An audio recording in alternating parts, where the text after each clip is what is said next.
Good morning, কেমন আছেন সবাই? আশা করছি ভালো আছেন। আমিও ভালোই আছি। আমার আরও একটা নতুন ব্লগে আপনাদের স্বাগত জানাই। তো সকালে উঠে ফ্রেশ ট্রেশ হলাম, আর আমাদের টিফিন খাওয়াও হয়ে গেছে আজকে। তো মেয়েকে এই ঘরে পড়তে বসাবো, সকালে পড়া রয়েছে।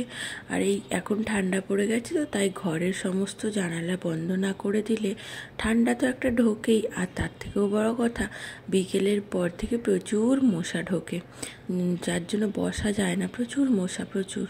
তো তার জন্য সব দিকের জানালা লাগিয়ে দিতে হয়, আবার সকালে উঠে খুলতে হয়। তো যাই হোক, এইদিকে জানালা দরজা সব খুলে দিয়ে ওইদিকে মেয়েকে এখন রেডি করাবো। অ্যাকচুয়ালি ওর একটা ওষুধ লাগানো হয়েছে, ওটাও লাগিয়ে ও এখন রোদে বসেছে। আমাদের কমন প্লেসে যে রোদ লাগে ওখানেই। আর এইদিকে এই যে গতকাল মেয়ে খেলেছিল, সেই খেলনা সব ছড়ানো ছেটানো। আর এখানে দেখুন, কালকে আমার একটা দরকারি জিনিস খুঁজতে গিয়ে কি অবস্থা, সমস্ত ফাইল টেনে বের করেছি, কোথাও পাইনি। বলে না, চোখের সামনে থাকলেও দেখতে পায় না, আমার অবস্থা হয়েছিল তাই। ওই যে চোখের সামনে ছিল কিন্তু খুঁজে পাইনি। আজকে যখন আমি গোছাচ্ছিলাম, গোছাতে গোছাতে ওপরে বড় বড় করে লেখা রয়েছে ব্যাংক ডকুমেন্টস, এরকম কিছু লেখা ছিল, ডকুমেন্টসই লেখা ছিল। তো আমি বললাম তাহলে খুলি, ব্যাংকেরই জিনিস ছিল দরকার। তো খুলে দেখছি তার মধ্যে, আর বাকি সমস্ত ফাইল ঘাটাঘাটি করে পেলাম না। এইদিকে মেয়েকে খাওয়ানো হয়ে গেছে, খাওয়ানো হয়ে ও চলে গেছে খেলতে, ওকে পড়াতে আসবে 12টার দিকে। এখন ওই 11:30 বাজে। তো সঙ্গী পেয়েছে, ওই সাইকেলটা আমার মা দিয়েছে। কত মাস পরে যে বের করালো, কবে থেকে বলছে আর একটু সাইকেলটা চড়, আর একটু সাইকেলটা চড় বলে বলে বলে মিডিলে কয়েকদিন বেশ চালাচ্ছিল, আবার মিডিলে থেমে গেছে। তো আজকে বের করেছে, দেখেও ভালো লাগছে। তো যাই হোক, এইদিকে আমার এখন বিছানাপত্র তোলা রয়েছে, এইগুলো তুলে নিই।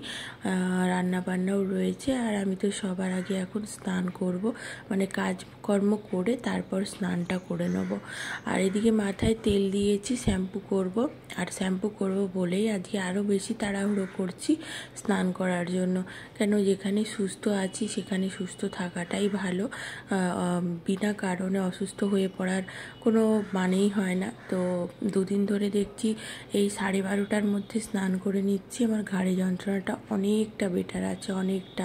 তার জন্যই আজকেও ঠিক করেছি তাড়াতাড়ি স্নান করে নেবো, যত যাই হয়ে যাক। আগে ঘর দুয়ারটা একটু মোছামুছি করে নেবো, না হলে না গায়ে সেই ঘাম ঘাম গন্ধ হয়। যতই শীত পড়ুক, একটা কাজ করলে হালকা করে ঘামও দেয়। তো এইদিকে বেড কভারটা চেঞ্জও করে নিলাম, আর বেশ কিছু জামা কাপড় কালকের, এগুলো ভাঁজ করার মানে আর এনার্জি ছিল না বিকেলের পরে। তো সেগুলোকেই এখন ভাঁজ করে নিচ্ছি। আর এই বেড কভারটা, এখন শীতকাল পড়েছে তো দুপুরের দিকে খুব ঠান্ডাও লাগে না, আবার খুব গরমও লাগে না। তো তার জন্যই না বেড কভারটা রাখা, একটু গায়ে দিয়ে দিতে পারি যাতে, ওর জন্য ওটা সাইড করে রেখেছি।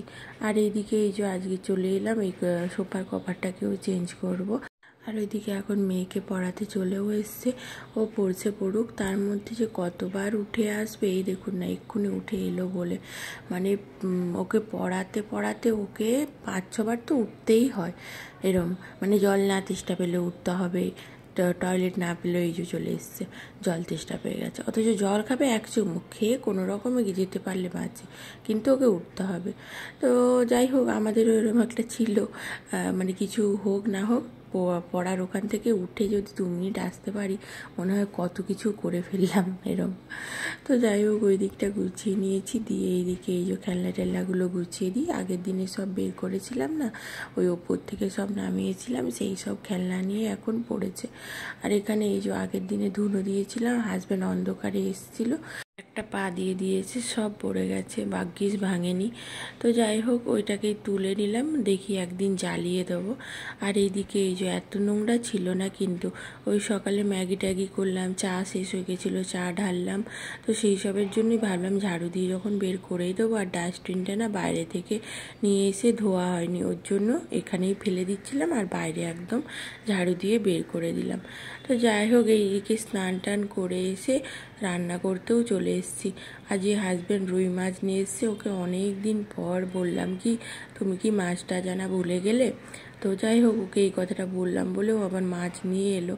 প্রায় অনেক দিন আপনারা তো দেখছেনই আমাদের বাড়িতে মাছ হয় না, মাঝে মধ্যেই একটু মেয়েটার জন্য চিকেন নিয়ে চলে আসে, ওই হয়ে যায়। মাছ একদমই হচ্ছে না। ওই এক রকমের মাছ আছে, কিন্তু সেটা একমাত্র হাজব্যান্ডই খায়, আর আমরা খাই না। তো ওটা দেখি, ওটা আজকেই হাজব্যান্ডকে করে দেবো, আর এটা আমার আর মেয়ের জন্য কয়েকটা পিস করে রাখছি, যাতে রাতেও হয়ে যায়। সন্ধ্যের পরটা না আমার আর রান্নাবান্না করতে ভালোই লাগে না। রান্নাবান্না তো দূরে থাক, ওই যে চাটা করি না অনেক যেন জোর করে, ভালোই লাগে না। কি হয়েছে জানি না, সন্ধ্যের পর প্রচণ্ড শরীরটা উইক লাগে। কেন লাগে তা বলতে পারবো না। তো যাই হোক, ওইদিকে রান্না তো বসিয়েছি, হোক। ভাত তো বসিয়েই দিয়েছি, আর মাছটাও হচ্ছে, ভাজা হচ্ছে, হোক। আজকে কিছুই সেরম করব না, আজকে একটু আলু সেদ্ধ দিয়ে দেবো, আর 2 রকমের মাছ করব। রুই মাছের কারি করব, আর ওই পাবদা মাছ বললাম হাজব্যান্ড যেটা খায় ওটাই রান্না করব। তো এইদিকে পাবদা মাছটা ভাজা বসিয়ে দিয়েছি, আর রুই মাছটা আমার হয়েও গেছে। ভাতটা আর একটু হলেই নামিয়ে নেবো। আর এইদিকে তাহলে চলুন, এইদিকে আমার যে কটা কাজ আছে, সকালে জামা কাপড়গুলো শুকনো হয়ে গেছে, এগুলোকে এখন ভাঁজ টাজ করে গুছিয়ে রাখি, আর মেয়ে উঠলে ওকে স্নান করিয়ে খাওয়াবো। এই আজকের আর কোনো কাজ নেই। তো চলুন তাহলে আজকের ব্লগটা এখানেই শেষ করছি, আর বড় করছি না। যদি ভালো লেগে থাকে অবশ্যই এটা লাইক, শেয়ার অ্যান্ড সাবস্ক্রাইব করে দেবেন, আর কেমন লাগলো অবশ্যই কমেন্ট করে জানাবেন। আর যারা আমার চ্যানেলে নতুন তারা প্লিজ আমার চ্যানেলটিকে সাবস্ক্রাইব করে পাশে থাকা বেল আইকনটি প্রেস করে নোটিফিকেশানটা অন করে দেবেন। তো চলুন তাহলে সবাই ভালো থাকবেন, সুস্থ থাকবেন, দেখা হবে নতুন দিনের নতুন একটা ব্লগ নিয়ে। আর পরের ব্লগটা কিন্তু দারুণ হবে, আশা করছি দারুণভাবে দিতে পারবো, ঘরের ব্লগ ছেড়ে একটু অন্যরকম। তো চলুন তাহলে আজকের ব্লগটা শেষ করছি, সবাই ভালো থাকবেন, সুস্থ থাকবেন, দেখা হবে নতুন একটা ব্লগে। আজকের মতো টাটা, সবাই ভালো থাকবেন। আর এই যে আমার হচ্ছে পাবদা মাছের ঝাল সর্ষে দিয়ে, আর নিচে রয়েছে রুই মাছের ঝাল, সেটা আদা পেঁয়াজ দিইনি, আদা জিরে আর টমেটো কাঁচা লঙ্কা দিয়ে। এই হচ্ছে মেনু আজকের মতো টাটা, সবাই ভালো থাকবেন। আর এদিকে কিচেন একদম কিন্তু পরিষ্কার করে গুছিয়ে নিয়েছি, এখন শুধু খাবো আর একটু শোবো, এই হচ্ছে কাজ।